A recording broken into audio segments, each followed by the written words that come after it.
Hello student, आशा करते हैं आप लोग बहुत अच्छे होंगे।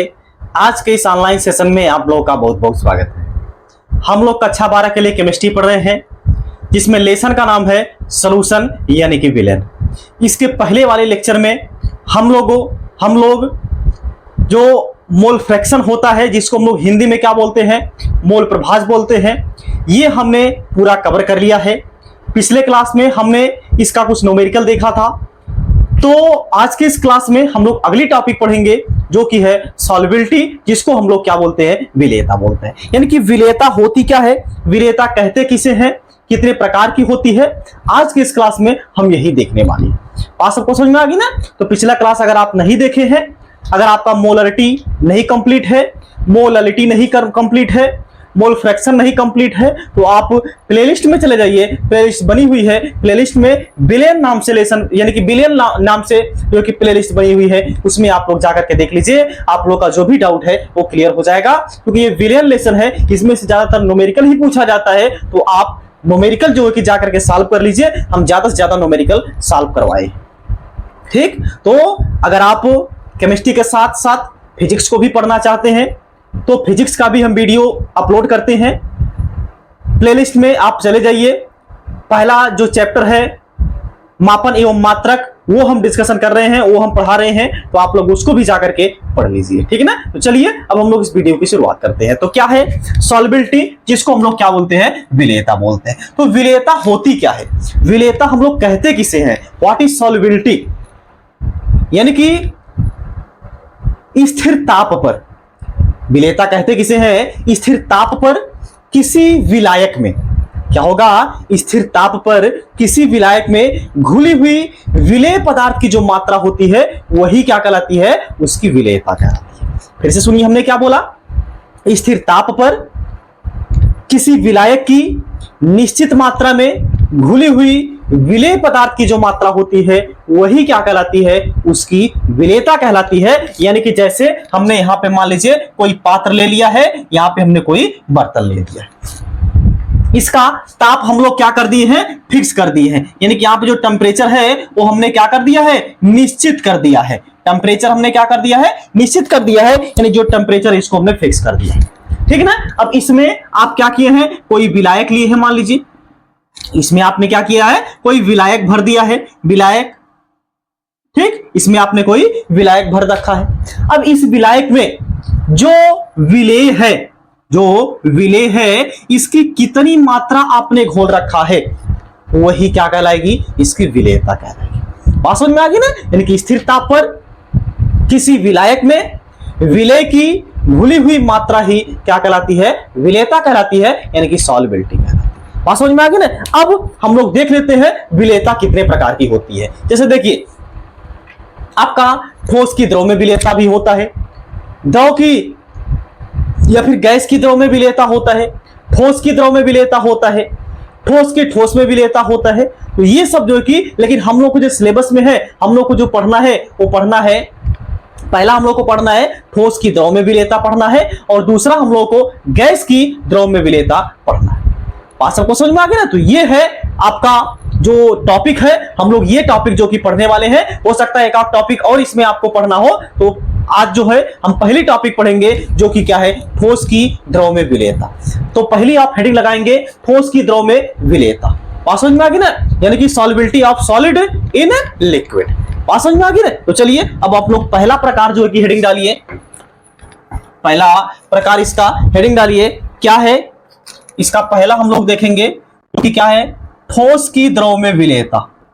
ठोस की द्रव में विलेयता, ठोस की द्रव में विलेयता। बात समझ में आ गई? यानी कि solubility of solid in liquid. क्या है solubility of solid in liquid. ठीक, तो solubility of solid in liquid. तो ठोस की द्रव में विलेयता क्या होती है, इसको पहले हम लोग समझ लेते हैं। देखिए, जैसे मान लीजिए यहां पे ताप, हमेशा एक चीज ध्यान रखिएगा, टेम्परेचर यानी कि जो ताप होगा यहां भी क्या होगा, हमेशा फिक्स रहेगा, यानी आपको क्या करना पड़ेगा, टेम्परेचर निश्चित करना पड़ेगा। बात समझ में आ गई ना। तो मान लीजिए यहां पे हमने कोई पात्र लिया था, बर्तन लिया था, इसमें जो टेम्परेचर है वो हमने क्या कर दिया है, फिक्स कर दिया है, निश्चित कर दिया है। अब यहां पे जो विलायक हमने लिया है वो हमने कितना लिया गया है, यानी कि 100 ग्राम यहां पे ले लिया है। अब स्थिर ताप पर 100 ग्राम विलायक में क्या है, स्थिर ताप पर 100 ग्राम विलायक में घुली हुई ठोस पदार्थ की मात्रा, यहां पे क्या है, जो हम इसमें विलेय घोल रहे हैं वो कैसा है, ठोस है। तो इसकी जो मात्रा होगी वही क्या कहलाएगी, ठोस की द्रव में विलेयता कहलाएगी। क्या है, एक बार फिर से यहां से हम आपको बताएं कि स्थिर ताप पर किसी 100 ग्राम विलायक में या 100 ग्राम द्रव में घुली हुई ठोस पदार्थ की जो मात्रा होती है वही क्या कहलाती है, ठोस की द्रव में विलेयता कहलाती है। अगर आप लिखना चाहें तो इसको लिख सकते हैं।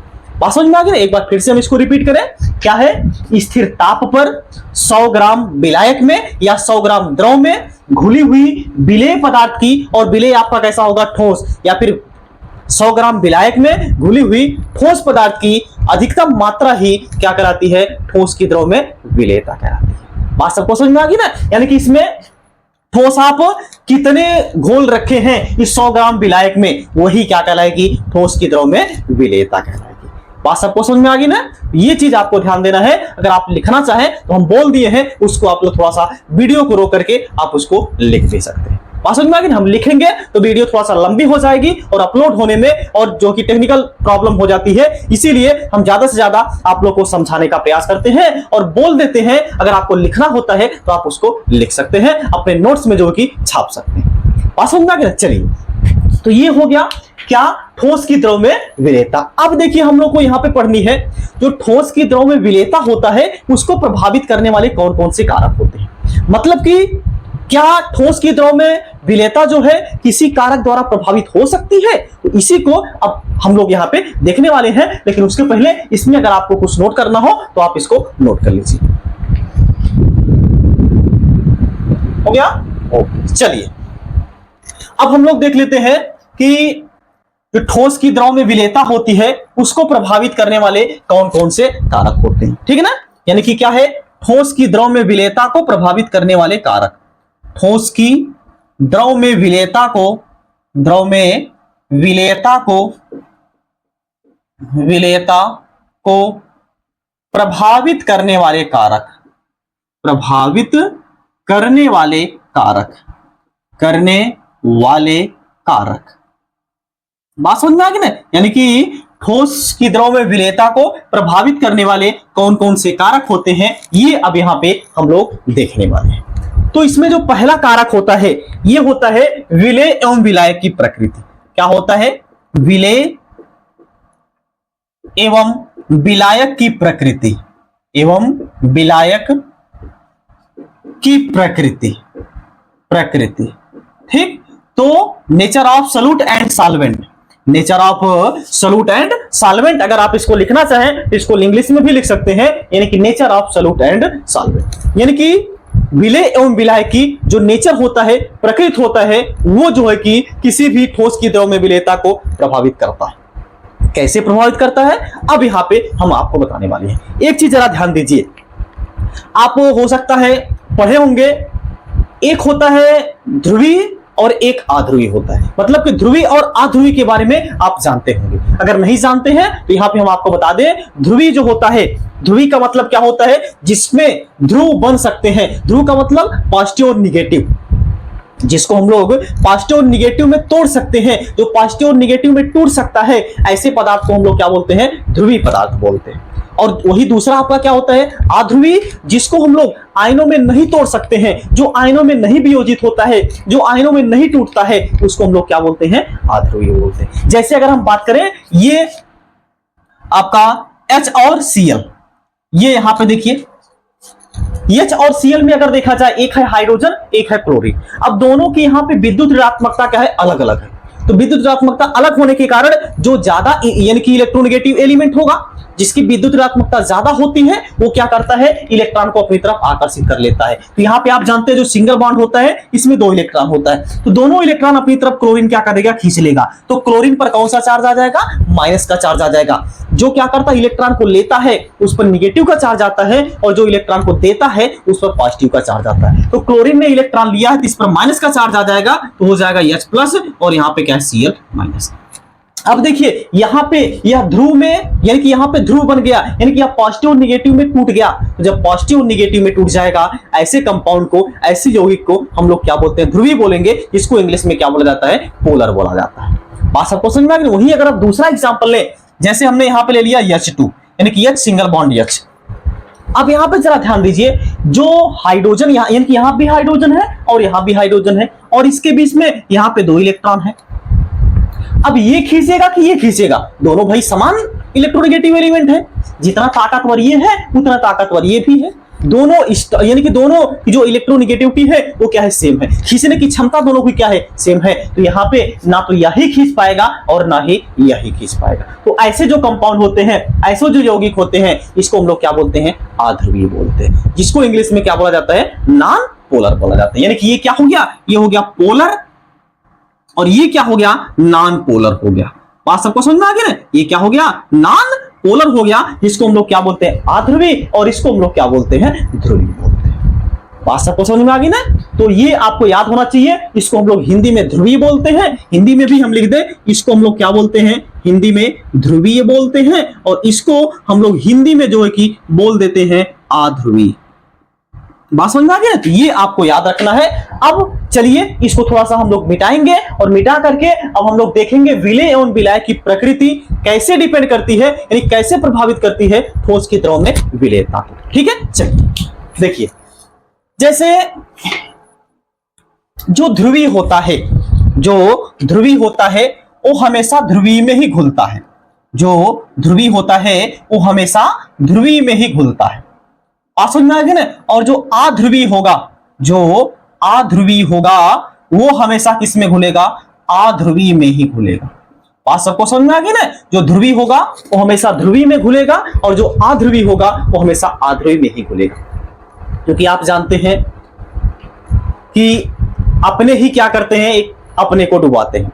मतलब कि अपना ही कोई क्या करता है, अपने को डुबाता है। ये कहने का मतलब यहाँ पे है। तो यहाँ भी वही सेम टू सेम कंडीशन है। जो ध्रुवीय होगा वो क्या करेगा, ध्रुवीय को ही क्या करेगा, डुबाएगा। मतलब ध्रुवीय जो होगा वो ध्रुवीय में घुलेगा, और जो अध्रुवीय होगा वो किस में घुलेगा, अध्रुवीय में घुलेगा। अगर दोनों की नेचर यहाँ पे क्या है, दोनों की प्रकृति यहाँ पे क्या है, सेम है, तब तो वो घुलेगा। लेकिन अगर दोनों की प्रकृति यहाँ पे डिफरेंट है, यानी अलग अलग है, तब उसकी विलेयता यहाँ पे क्या हो जाएगी, कम हो जाएगी। अब एक चीज जरा यहाँ पे ध्यान से समझिए। अब यहां पे अगर विलेय और विलायक दोनों की प्रकृति सेम है, मतलब कि अगर विलेय आपका ध्रुवीय है तो विलायक भी आपका कैसा होना चाहिए, ध्रुवीय ही होना चाहिए। या फिर विलेय आपका अगर अध्रुवीय है तो यानी कि विलायक भी आपका कैसा होना चाहिए, अध्रुवीय होना चाहिए। तब इसकी विलेयता क्या होगी, बढ़ेगी, अन्यथा इसकी विलेयता क्या हो जाएगी, घट जाएगी। भाषा को समझ में आ गई ना। तो विलेय एवं विलायक की प्रकृति कैसे डिपेंड करती है ठोस की द्रव में विलेयता को। अगर ठोस और द्रव दोनों की प्रकृति समान है तब इनकी विलेयता क्या होती है, बढ़ती है। जबकि यदि दोनों की प्रकृति क्या होती है, डिफरेंट होती है, यानी अलग अलग होती है, तो इनकी विलेयता क्या हो जाती है, घट जाती है, यानी कि कम हो जाती है। और सेम होने का मतलब, प्रकृति सेम होने का मतलब यहाँ पे क्या है, ध्रुवीय ध्रुवीय में, और अध्रुवीय क्या होगा, अध्रुवीय। ये पहला फैक्टर था, ये पहला प्रभावित करने वाले कारक था कि ठोस की द्रव में विलेयता को, क्या, विलेय एवं विलायक की प्रकृति। तो प्रकृति का मतलब ध्रुवीय ध्रुवीय में घुलेगा और अध्रुवीय अध्रुवीय में घुलेगा। अगर विलेय और विलायक दोनों सेम प्रकृति के हैं, दोनों की प्रकृति समान है, तो उनकी विलेयता क्या होगी, बढ़ेगी। लेकिन अगर दोनों की विलेयता यानी कि दोनों का जो नेचर है, दोनों की जो प्रकृति है, वो अगर डिफरेंट डिफरेंट टाइप का है, अलग अलग टाइप का है, अलग अलग प्रकार का है, तो उनकी विलेयता क्या हो जाएगी, घट जाएगी। तो ये पहला प्रभावित करने वाला कारक था। अब इसको आप लोग नोट कर लीजिए। इसके बाद हम अगले जो है कि प्रभावित करने वाले कारक पर आगे चलेंगे। नोट कर लीजिए इसको आप। ओके, चलिए अब दूसरा जो प्रभावित करने वाले कारक होता है, ये होता है टेम्परेचर, यानी कि ताप। दूसरा जो प्रभावित करने वाला है कारक वो क्या है, ताप। इसको हम लोग क्या बोलते हैं, टेम्परेचर। ठीक, तो टेम्परेचर जो होता है यह ठोस की द्रव में विलेयता को कैसे इफेक्ट करता है, कैसे प्रभावित करता है। अब यहां पे आपको एक चीज समझना होगा। देखिए, जैसे कोई पदार्थ है, वह या तो ऊष्मा को ग्रहण करता है या तो ऊष्मा क्या करता है, उत्सर्जित करता है। मतलब कि एक प्रक्रम होता है ऊष्माक्षेपी और एक होता है ऊष्माशोषी, ठीक है ना। तो एक आपका क्या होता है, ऊष्माक्षेपी होता है, एक आपका क्या होता है, ऊष्माक्षेपी होता है, ऊष्माक्षेपी होता है, और एक होता है ऊष्माशोषी। एक क्या होता है, ऊष्माशोषी होता है। बात समझ में आ गई ना। एक होता है ऊष्माक्षेपी और एक होता है ऊष्माशोषी। ऊष्माक्षेपी का मतलब यहां पे क्या होता है, ऊष्मा का निकलना, ऊष्मा का निकलना, यानी ऊष्मा निकलना, ऊष्मा का निकलना। मतलब कि अगर ऊष्मा निकल रही है तो उसको हम लोग क्या बोलते हैं, ऊष्माक्षेपी बोलते हैं। वहीं अगर ऊष्माशोषी की बात करें जिसमें ऊष्मा क्या होती है, ऊष्मा ग्रहण होती है, ऊष्मा अगर ग्रहण होती है तो उसको हम लोग क्या बोलते हैं, ऊष्माशोषी बोल देते हैं। अब एक चीज जरा ध्यान दीजिए, अगर ऊष्माक्षेपी प्रक्रम है मतलब जिसमें से क्या होती है, ऊष्मा निकल रही है पहले से, उसको अगर आप क्या करेंगे और हीट करेंगे, मतलब उसको अगर आप क्या करेंगे और ज्यादा टेम्परेचर देंगे तो उसकी विलेयता क्या हो जाएगी, घट जाएगी। एक चीज हमेशा आप अपने डेली लाइफ में भी देखते होंगे, किसी भी व्यक्ति को जिस चीज की जरूरत होती है उसको अगर आप देंगे तो वो लेगा। जैसे अगर हम बात करें, अगर हमको सम्मान चाहिए, अगर हमको प्यार चाहिए, सम्मान चाहिए, अगर कोई हमको प्यार सम्मान देगा तभी हम लेंगे, और अगर कोई हमसे यानी कि हमको क्या करेगा, ईर्ष्या करेगा, नफरत करेगा, हम उसको दूर भगा देंगे।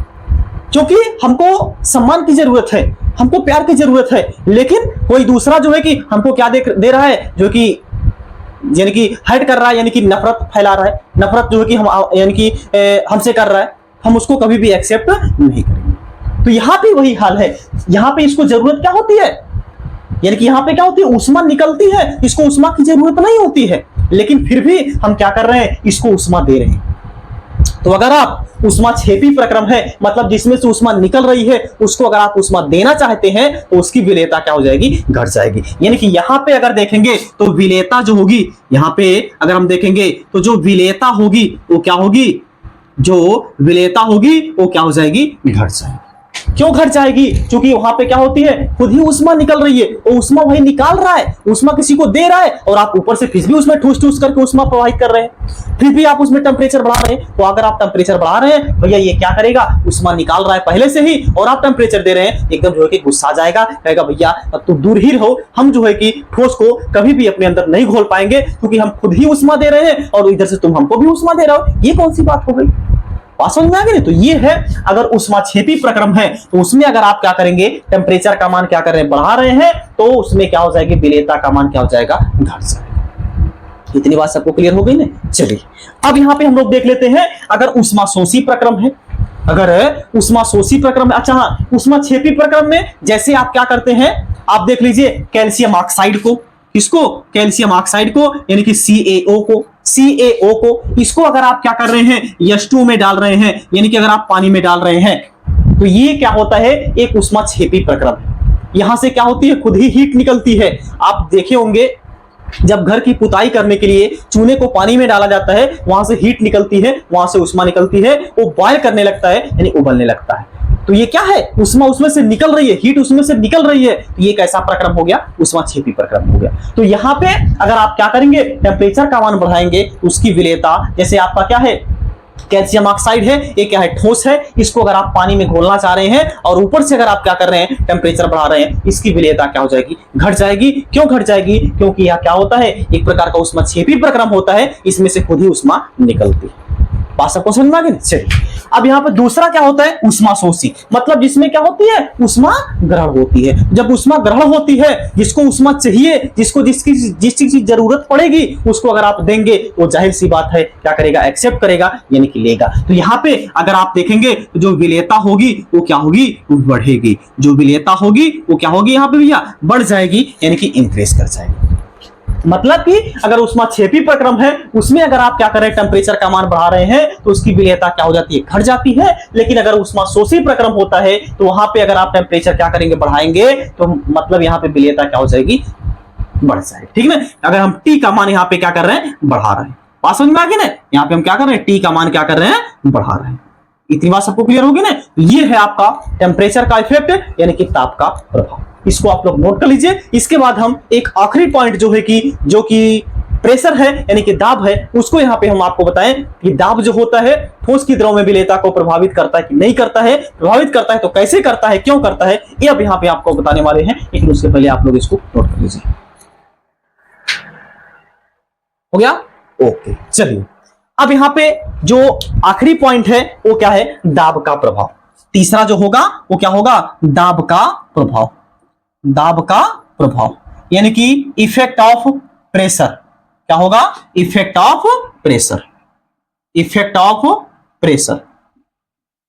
Effect of pressure. ठीक, तो इफेक्ट ऑफ प्रेशर, जो प्रेशर होगा यह कैसे इफेक्ट करेगा सॉलिड की लिक्विड में सॉल्युबिलिटी पर। देखिए, जो ठोस होता है इसके द्रव में विलेयता पर जो दाब होता है इसका कोई भी विशेष प्रभाव नहीं होता है। जैसे अगर आप क्या करेंगे, नमक को आप पानी में घोलना चाह रहे हैं, अगर आप वहां पे यानी कि प्रेशर बढ़ाएंगे, दाब बढ़ाएंगे, तो ऐसा नहीं है कि नमक जो होगा पानी में जल्दी से घुल जाएगा। नहीं, प्रभावित होता है, मतलब कि बहुत कम प्रभावित होता है, एकदम समझ लीजिए ना के बराबर होता है। बात समझ में आ गई ना? तो जो दाब होता है या ठोस की द्रव में विलेयता को प्रभावित नहीं कर पाता है, अगर प्रभावित भी करता है बहुत नाम मात्रा में करता है, हालांकि उसकी जो विलेयता होगी उसको बढ़ाता ही है, उसको घटाता नहीं। बात समझ में आ गई ना? इसको पहले आप लोग एक बार फिर से नोट कर लीजिए। हो गया? तो आज की क्लास में हम लोगों ने देखा ठोस की द्रव में विलेयता यानी कि solubility of solid in liquid. इसके बाद अगले क्लास में हम लोग देखेंगे solubility of gas in liquid, मतलब कि गैस की द्रव में विलेयता क्या होती है, कैसे होती है, और इसमें एक महत्वपूर्ण टॉपिक, एक महत्वपूर्ण नियम हम लोग पढ़ेंगे जो कि हर साल जो है कि क्वेश्चन पूछा जाता है इसमें से, इसको हम लोग क्या बोलते हैं? हेनरी का नियम बोलते हैं। हेनरीज लॉ क्या होता है ये जो है कि अगले आने वाले क्लास में हम आपको बताने वाले हैं। इसी के साथ आप लोग जहां पे रहिए स्वस्थ रहिए, मस्त रहिए और अपने माता पिता का ख्याल रखिए। जय हिंद, जय भारत।